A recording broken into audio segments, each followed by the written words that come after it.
Hi there.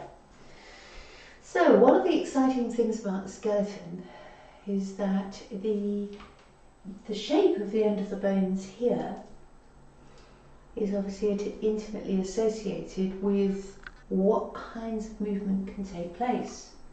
Now the skeleton and how big your bones grow when they stop growing, etc., and how healthy they are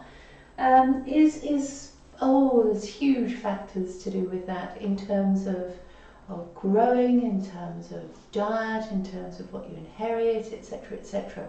So, but once you get to in a girl, in a woman, between 12 and 15, or in a boy and a man, somewhere between 15 and 18, obviously the skeleton has stopped growing. You're not going to grow any taller.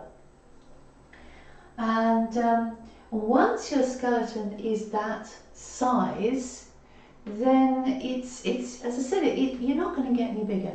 So you're not suddenly going to grow another 2, 3, 4 centimeters. So if you've got a habit of standing, for example, if you stand a bit like this and then you learn to stand like this, it doesn't mean you've grown. It just means that you're actually holding yourself in a slightly different way.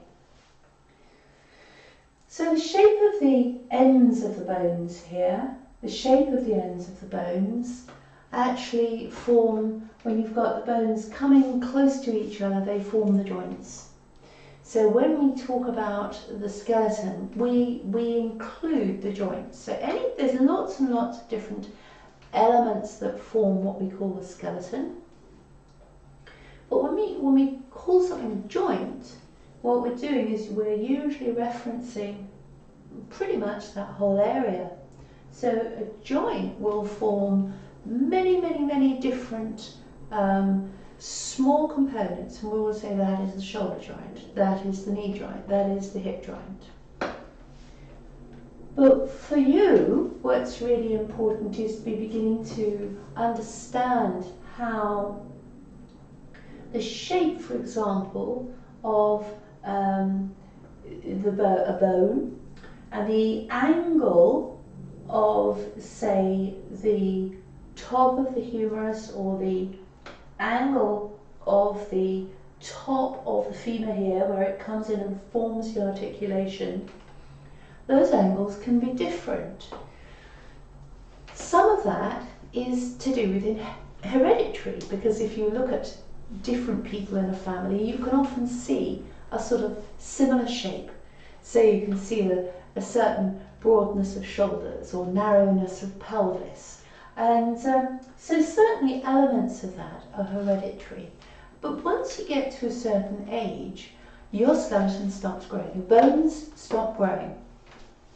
And once your bones stop growing, then that's it. They're not going to grow again, they're not going to get longer, they're not going to get bigger.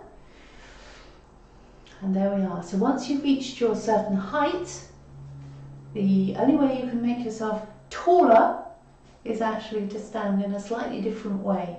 So if I sit like this, I look smaller, and if I sit like this, I look taller. But it's not because, obviously, it's not because my bones have changed, you know that. So there we go. So what I'm going to do now is, from now on, the series is going to be beginning to start to talk a little bit more about each of the joints, and I'll be focusing a little bit more on different areas. So I'll have the skeleton on a stand, so I can actually show you the different parts. Take care.